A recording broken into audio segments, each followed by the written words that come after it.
अब जब इलेक्ट्रॉनिक्स गाड़ियाँ, जिनको इलेक्ट्रिक गाड़ियाँ भी बोला जाता है, भारत में आ चुकी हैं और गवर्नमेंट इनको काफ़ी ज़्यादा पुश कर रही है, तो क्यों ना इस पे हम बात की जाए। क्या वह वास्तव में इतनी इको फ्रेंडली हैं, इनका क्या एडवांटेज है दूसरी गाड़ियों के कंपेयर में, जिनको हम आईसी इंजन गाड़ियाँ बोलते हैं, पेट्रोल डीजल वाली गाड़ियाँ। नमस्कार, आपका स्वागत है। इस वीडियो में हम आपको अच्छे से बताएंगे इलेक्ट्रॉनिक गाड़ियाँ या आईसी इंजन वाली गाड़ियों में क्या अंतर होता है, डिज़ाइन पर्सपेक्टिव से लेकर इनकी प्राइसिंग, क्या ये एनवायरनमेंट फ्रेंडली हैं और कितनी हैं, इनकी रीसेल वैल्यू, इनकी रनिंग कॉस्ट, सब कुछ आपको बताएंगे इस पूरी वीडियो में। अगर आप किसी स्पेसिफिक टॉपिक में इंटरेस्टेड हैं तो नीचे टाइम स्टैम्प दिया गया है, वहाँ पे आप क्लिक कर सकते हैं। जैसे आपको डिज़ाइन समझना है तो आपको डिज़ाइन पे क्लिक करना होगा, वहाँ पे चले जाएंगे। अगर आपको रीसेल वैल्यू समझनी है तो वहाँ आप जाके क्लिक कर देंगे तो उस टाइम स्टैम्प पर चले जाएंगे। तो चलिए अपने शुरू करते हैं। सबसे पहले जान लेते हैं इनका वर्किंग प्रिंसिपल क्या है दोनों का। तो आईसी इंजन वाली गाड़ियाँ, जिनको इंटरनल कंबक्शन इंजन वाली गाड़ियाँ बोली जाती हैं, यहाँ पे हम पेट्रोल ले रहे हैं क्योंकि पेट्रोल ही अभी लायबल है इलेक्ट्रॉनिक्स गाड़ियों के मुकाबले में। पेट्रोल गाड़ी जो सबसे पहले काम करती है वो एक केमिकल एनर्जी को थर्मल में बदलता है इंजन से आगे उसको हम मैकेनिकल आउटपुट के साथ ट्रांसमिशन के थ्रू टायर तक पहुँचाते हैं। वहीं दूसरी तरफ जो इलेक्ट्रॉनिक्स गाड़ियाँ हैं उसमें एक बैटरी होती है, वो केमिकल एनर्जी स्टोर करती है, उसको हम इन्वर्टर के थ्रू एक इंडक्शन मोटर में भेजते हैं और वो मैकेनिकल एनर्जी जनरेट करती है, उसको हम टायरों तक पहुंचाते हैं। तो ये इनका बेसिक वर्किंग प्रिंसिपल है दोनों का। अब जानते हैं डिज़ाइन पर्सपेक्टिव से इनमें क्या क्या एडवांटेज है, डिसएडवांटेज है। तो सबसे पहले हम बात करते हैं दोनों के वेट के बारे में।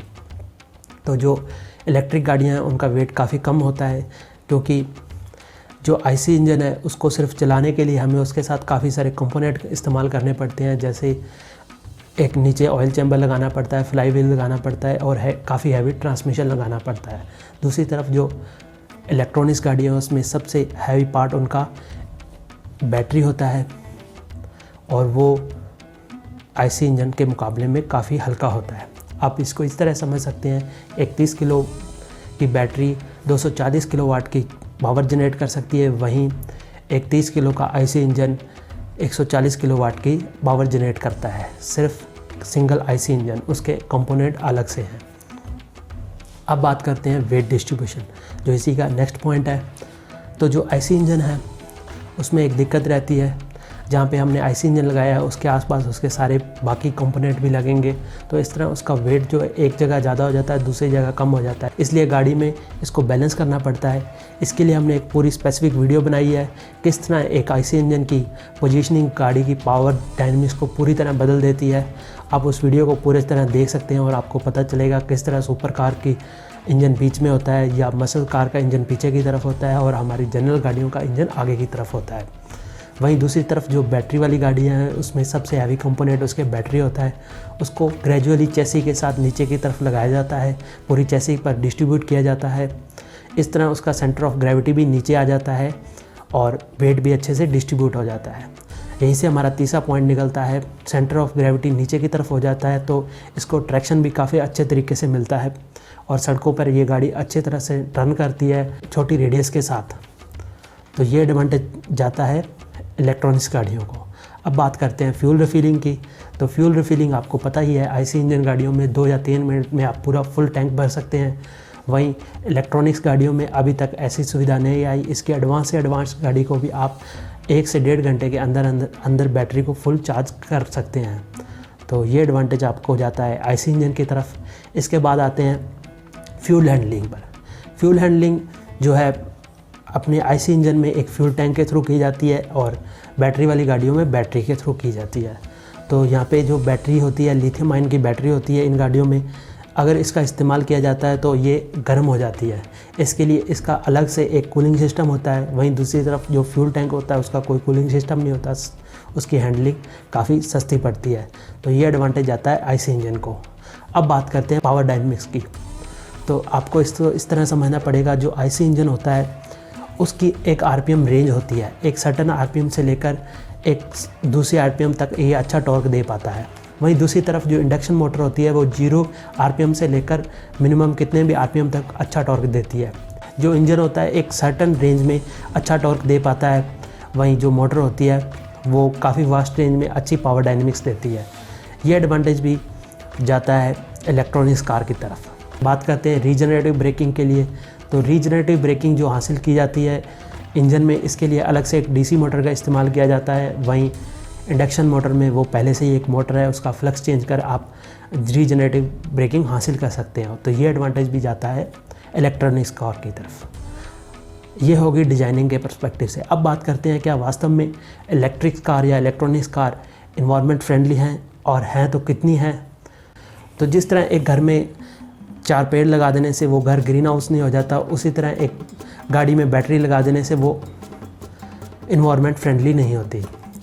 इसको समझने के लिए हमें इसके पूरे लाइफ साइकिल को समझना पड़ेगा और देखना पड़ेगा इनके कार्बन फुटप्रिंटिंग कितनी है इन्वायरमेंट पर।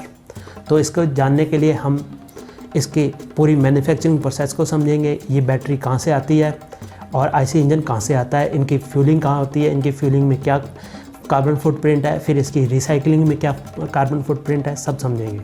तो शुरू करते हैं। दोनों कारों में जो अलग अलग कंपोनेंट है, इसमें आईसी इंजन है, दूसरी इलेक्ट्रॉनिक्स गाड़ियों में बैटरी है। तो सबसे पहले हम बैटरी का समझते हैं। तो जो बैटरी इस गाड़ियों को चलाने के लिए इस्तेमाल की जाती है वो लिथियम आयन बैटरी है। उसमें 2 मेन कंपोनेंट होते हैं, एक लिथियम एक कोबाल्ट। लिथियम इसका 64% तक का कंपोनेंट होता है। तो पहले जानते हैं लिथियम के बारे में। जो लिथियम माइन किया जाता है उसके एक बैटरी बनाने के लिए जितना कार्बन एमिट होता है, CO2 एमिट होता है, वो 8 से 10 मेट्रिक टन है। 8 से 10 मेट्रिक टन CO2 का आप इस तरह समझ सकते हैं, इसको क्लीन करने के लिए 400 से 500 पेड़, फुली ग्रोन पेड़ चाहिए 4 सालों के लिए। अभी आप समझ सकते हो 20 से 30 लाख गाड़ियाँ ही इलेक्ट्रिक गाड़ियाँ हैं जो सड़कों पे चल रही है। आने वाले समय में 2030 तक अनुमान है ये 20 करोड़ तक हो जाएंगी। तो आप समझ सकते हैं कितना CO2 एमिट होगा। इसके अलावा लिथियम आयन को जहाँ पे माइन किया जाता है, जो जनरली एरिया है अर्जेंटीना का, वहाँ पे ये माना जाता है कि वहाँ का 80% पानी इसी में इस्तेमाल हो जाता है इसकी माइनिंग के लिए। तो ये पानी को भी सोख रहा है। अब दूसरा कंपोनेंट है इसका कोबाल्ट। उसको माइन करने के साथ दूसरी दिक्कत है जो एथिकल है। इसमें साउथ अफ्रीका की तरफ बच्चों का इस्तेमाल किया जाता है इसकी माइनिंग के लिए। उसके बारे में हम कभी बाद में बात करेंगे। अब चलते हैं इंजन की प्रोडक्शन पर। तो इंजन में मेन एल्युमिनियम और स्टील का इस्तेमाल किया जाता है प्रोडक्शन करने के लिए। इसमें भी 4 से लेकर 6 मेट्रिक टन CO2 एमिट होती है एक इंजन को बनाने के साथ। अब बात करते हैं इसकी रिसाइकलिंग की। तो ये प्रॉब्लम बैटरी के साथ काफ़ी ज़्यादा आ रही है।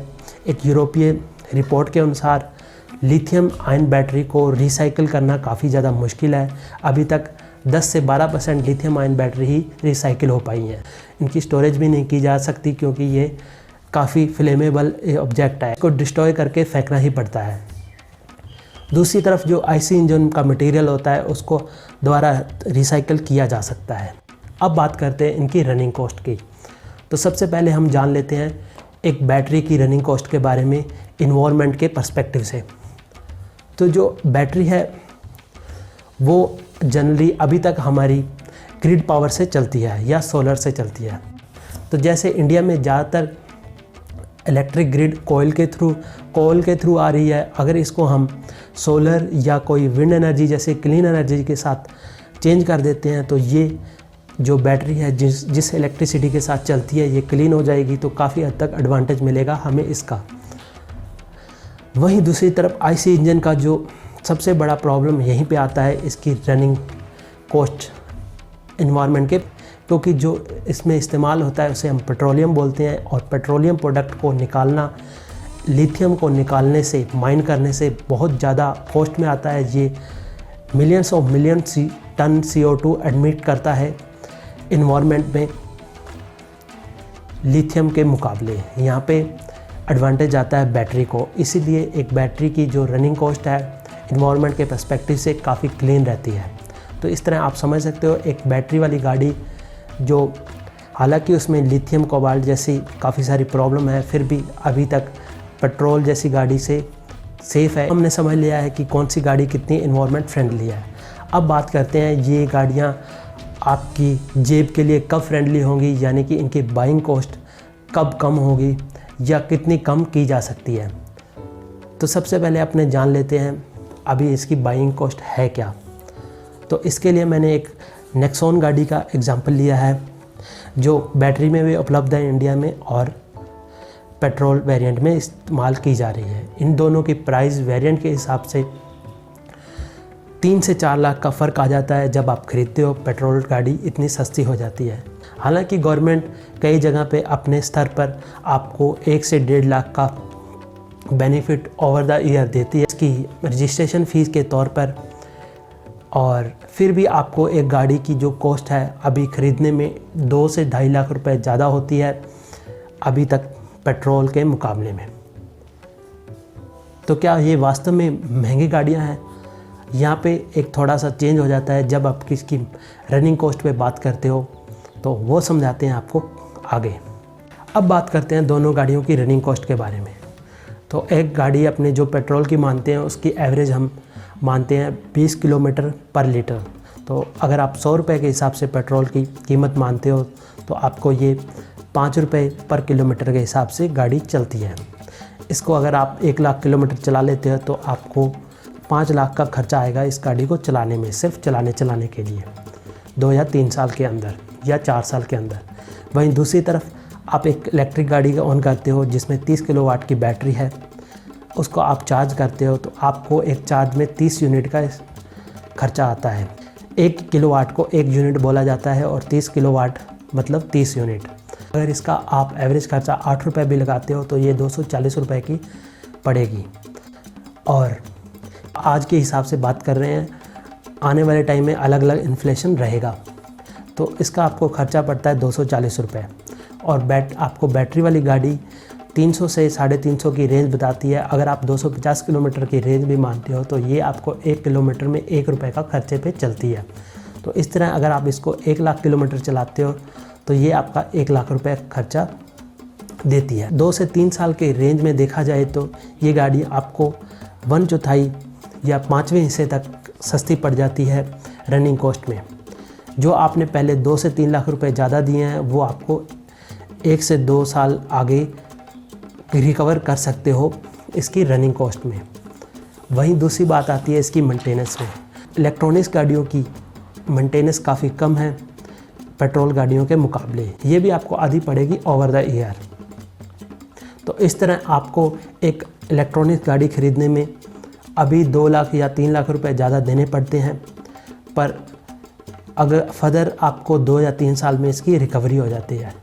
मुझे यहाँ पे काफ़ी हैरानी हुई, कुछ इंश्योरेंस कंपनियाँ इलेक्ट्रॉनिक्स गाड़ियों का इंश्योरेंस काफ़ी महंगा दे रही हैं। उसके बारे में अभी मुझे ये बात समझ नहीं आई है क्यों। अब बात करते हैं रीसेल वैल्यू के बारे में। तो अगर बात की जाए रीसेल वैल्यू की तो पेट्रोल गाड़ियाँ नो डाउट जिनके ब्रांड काफ़ी ज़्यादा बिक रहे हैं, कई सालों से बिक रहे हैं, उनकी रीसेल वैल्यू बहुत अच्छी है। अगर आज आप एक इलेक्ट्रॉनिक्स गाड़ी सेकेंड हैंड मार्केट में बेचने चाहोगे तो हो सकता है आपको अच्छी कीमत ना मिले, पर यह 2 या 3 साल के अंदर ये सिनेरियो बदल जाएगा। जब इलेक्ट्रॉनिक्स गाड़ियाँ अच्छी तादाद में सड़कों पर होगी तो सेकेंड हैंड मार्केट में भी लोग इनको ख़रीदना पसंद करेंगे। तो हो सकता है आज आपको इलेक्ट्रॉनिक्स गाड़ियों की रीसेल वैल्यू अच्छी ना मिले, 2 या 3 साल में मेरे ख्याल से काफ़ी अच्छी रीसेल वैल्यू में मिल जाएगी आपको एक इलेक्ट्रॉनिक्स गाड़ी की ओवर द पेट्रोल। अब बात करते हैं इनके फ्यूचर के बारे में। तो जो इलेक्ट्रॉनिक्स गाड़ियां हैं इनका फ्यूचर काफ़ी हद तक ब्राइट लग रहा है। कंपनी अपना पैसा इन्वेस्ट कर रही है और ग्राहक भी इस पे अपना अटेंशन दिए हुए हैं। तो इन फ्यूचर आपको अच्छी टेक्नोलॉजी, अच्छे टॉर्क के साथ पावरफुल इलेक्ट्रॉनिक्स गाड़ियां देखने को मिलेंगी। हो सकता है इन फ्यूचर 5 से 10 लाख के बीच में अच्छी गाड़ियां मिले भारत में। अभी तक ये दिक्कत है, 5 से 8 लाख के अंदर कोई अच्छी गाड़ी नहीं मिल रही है। जो इलेक्ट्रॉनिक गाड़ियाँ मिल रही हैं वो 14 से 15 लाख के ऊपर है। इस तरह जो इंडिया में ज़्यादातर लोग 5 से लेकर 10 लाख के अंदर गाड़ियाँ खरीदते हैं उनको अभी इलेक्ट्रॉनिक गाड़ियाँ अवेलेबल नहीं हो रही। अगर कोई कंपनी इस रेंज में अच्छी गाड़ी निकाल देती है मेरे ख्याल से वो बड़ी हिट साबित होगी। इस तरह की इलेक्ट्रॉनिक गाड़ियाँ आएंगी जो इस रेंज में भी फिट होंगी। आपको ये वीडियो कैसी लगी हमें ज़रूर बताएं कमेंट सेक्शन में। लाइक करें, शेयर करें अपने दोस्तों के साथ, सब्सक्राइब करें इस चैनल को। Thank you.